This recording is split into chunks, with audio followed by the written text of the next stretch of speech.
In this video, I'm just going to go over 3 examples, further examples on how to graph a sine or a cosine wave if you have an amplitude change and or a period change. So in this first example, we're being asked to graph y equals negative 2/3 times the sine of pi over 4x, and we need to graph that over 2 periods. So let's first find our amplitude, and our amplitude is going to be the absolute value of A. A is in front of sine, B is the multiplier in front of x. So the absolute value of negative 2/3 equals 2/3.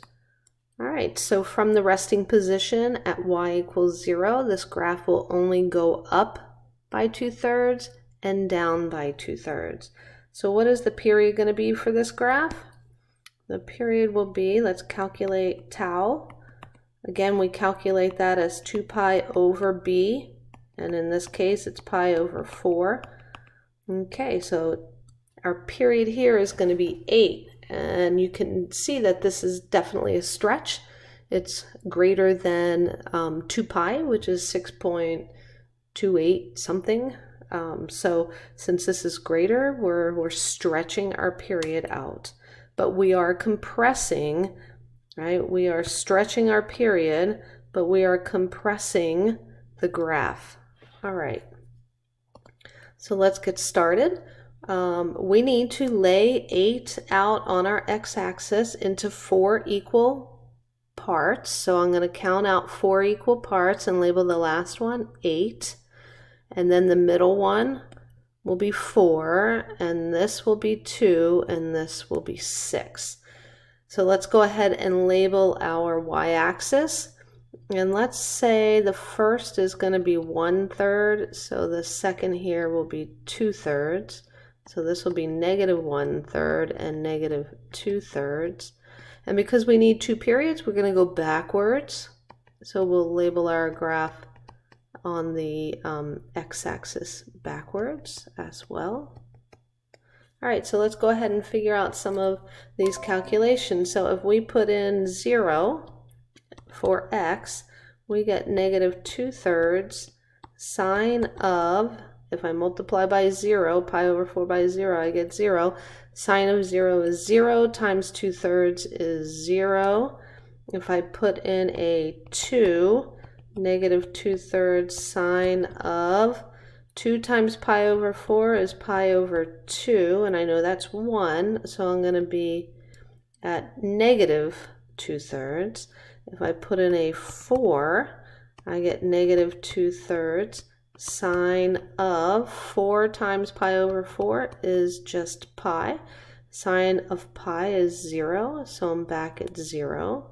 If I put in a 6, I get negative 2/3 sine of 6 times pi over 4 is 3 pi over 2.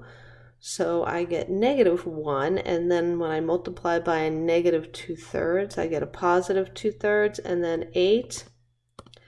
So negative 2/3 sine of 8 times pi over 4 is just 2 pi.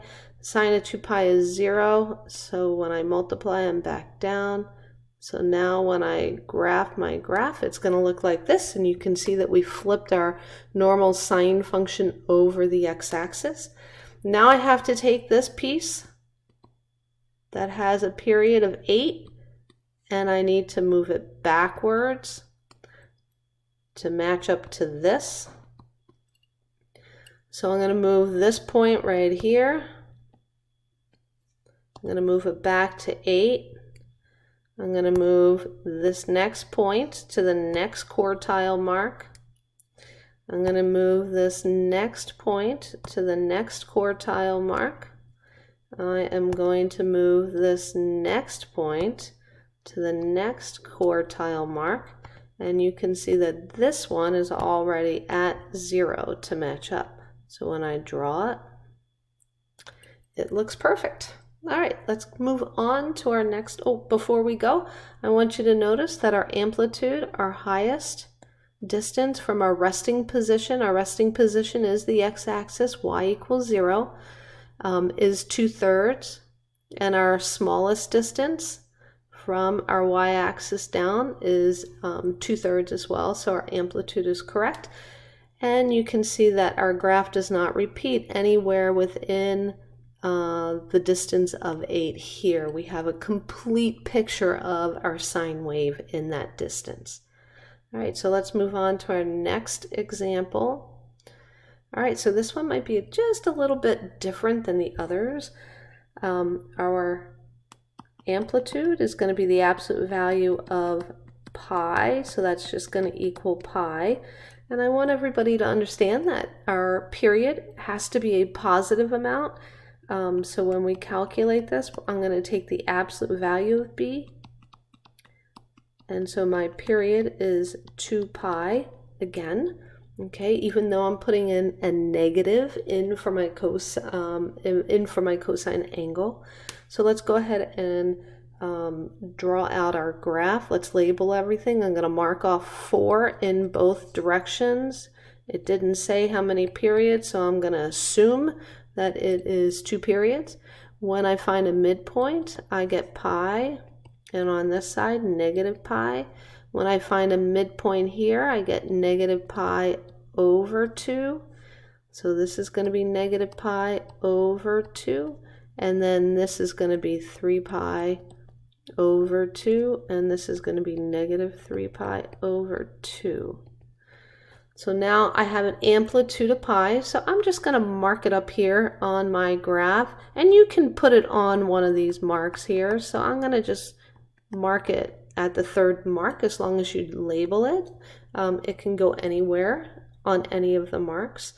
So let's go ahead and start with putting in a 0 into this and find out what we get.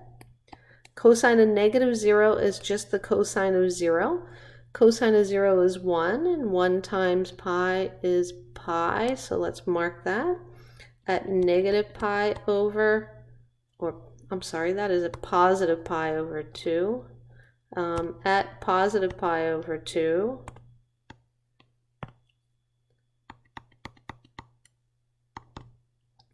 I get pi times the cosine of negative pi over 2. So when I find a coterminal angle, I get, what angle is coterminal with negative 90 degrees? It's positive 270 or 3 pi over 2. So I know the cosine at 3 pi over 2 for my chart is 0. So I'll just be here at 0. When I plug in pi, I get the cosine of negative pi. And now I can find a coterminal angle. So the cosine of negative 180 is coterminal with 180 degrees. So it's going to be the same as the cosine of pi. Cosine of pi is negative 1, so I get a negative pi here. And when I put in 3 pi over 2, it's cosine of negative 3 pi over 2. And a coterminal angle to negative 3 pi over 2 radians is negative 270 degrees, so that would be 90 degrees. So we get cosine of pi over 2, which is equivalent to 90 degrees. Cosine of pi over 2 is 0, so I'm back here at my 0 mark. And then if I put in a 2 pi, I get pi cosine of negative 2 pi. Well, negative 2 pi is negative 360 degrees, so that's going to be equivalent to 0 degrees or 0 radians. So I know the cosine of 0 is 1. 1 times pi is pi, so I'm back up here.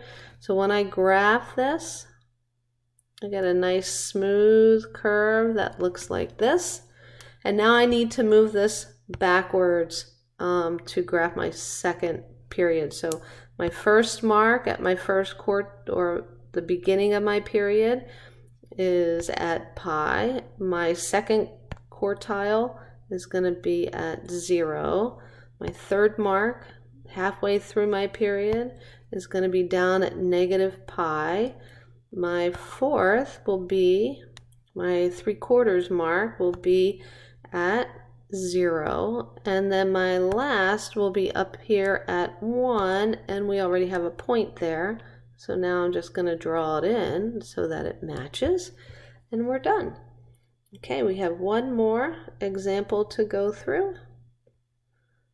All right, so we have an amplitude of, let's see, the absolute value of 4 is 4, and then if we calculate our period, that is 2 pi over 2, or just pi. So let's go ahead and lay out our x and y axis. This will be pi, and we're going to divide it into 4 equal parts. So this midpoint here is pi over 2. This should be pi over 4, and this should be 3 pi over 4. And because we have to do 2 periods, we're going to mark those off in a backwards fashion.